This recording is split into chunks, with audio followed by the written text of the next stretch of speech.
Di bawah langit kelabu kota Tianjin, ada seorang kakek tua yang punggungnya sudah bungkuk. Namanya Pie Feng Li, tapi semua orang memanggilnya Pak Becak Tua. Dari subuh sampai larut malam, kakinya yang kurus tak pernah berhenti mengayuh becak tuanya. Tak ada yang tahu, di balik wajah keriput dan tangan penuh kapalan itu tersimpan sebuah hati yang lebih besar dari langit Tiongkok sendiri. Setiap hari, rutinitasnya selalu sama. Dia bangun sebelum fajar, menyantap roti kukus dingin yang keras. Itulah sarapan sekaligus makan malamnya. Tak ada lauk, tak ada keluh kesah, hanya segelas air putih dan sebuah tekad yang membara. Anak-anak miskin harus bisa sekolah. Kalau bukan aku yang bantu, siapa lagi? Selama 18 tahun, inilah yang dia lakukan. Mengayuh becak di bawah terik matahari, menerjang hujan deras, bahkan saat salju menusuk tulang. Setiap kali ada penumpang, senyumnya selalu merekah, meski kakinya sudah gemetar karena lelah. Uang receh demi receh dia kumpulkan dalam sebuah kantong kain. Lalu malam harinya, dia akan berjalan kaki ke sekolah-sekolah di pinggiran kota.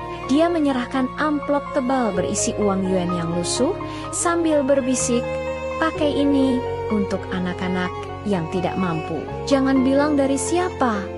Dia tidak pernah mencari ketenaran, tak ada yang memotretnya.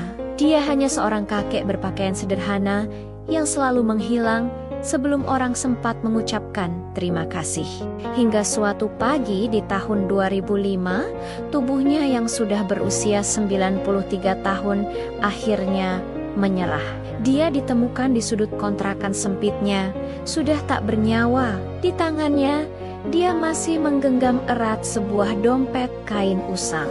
Saat dibuka, semua orang terdiam. Isinya hanya 3,5 yuan, 3 koin kecil, dan selembar uang kertas yang sobek. Tapi di luar sana, di sekolah-sekolah dan universitas di seluruh penjuru negeri, lebih dari 300 anak yang kini telah menjadi dokter, guru, dan insinyur tiba-tiba merasa kehilangan malaikat pelindung mereka. Berita kematiannya menyebar dari mulut ke mulut. Di hari pemakaman, langit Tianjin seolah ikut menangis. Ratusan anak muda berpakaian hitam berbaris rapi. Mereka datang dari kota besar, dari desa terpencil.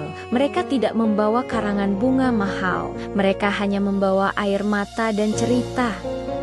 Seorang dokter muda maju, suaranya gemetar. "Saya bisa menjadi dokter karena kakek ini. Saya bahkan tidak pernah tahu namanya sampai hari ini." Seorang guru perempuan menangis. "Kakek pernah datang ke sekolah saya, memberikan uang sambil berkata, 'Ini untuk anak perempuan yang orang tuanya bilang tidak perlu sekolah.' Anak perempuan itu adalah saya." Lalu satu persatu mereka maju ke depan peti mati sederhana itu. Bukan bunga yang mereka letakkan, melainkan sepotong roti kukus. Roti yang dulu menjadi satu-satunya makanan sang kakek, kini menjadi penghormatan terakhir paling indah di dunia. Tumpukan roti kukus itu semakin tinggi, menjadi saksi bisu kebaikan seorang pria yang tak pernah punya apa-apa, tapi pulang sebagai orang terkaya di surga. Karena dia memiliki 300 anak yang memanggilnya ayah di dalam hati mereka.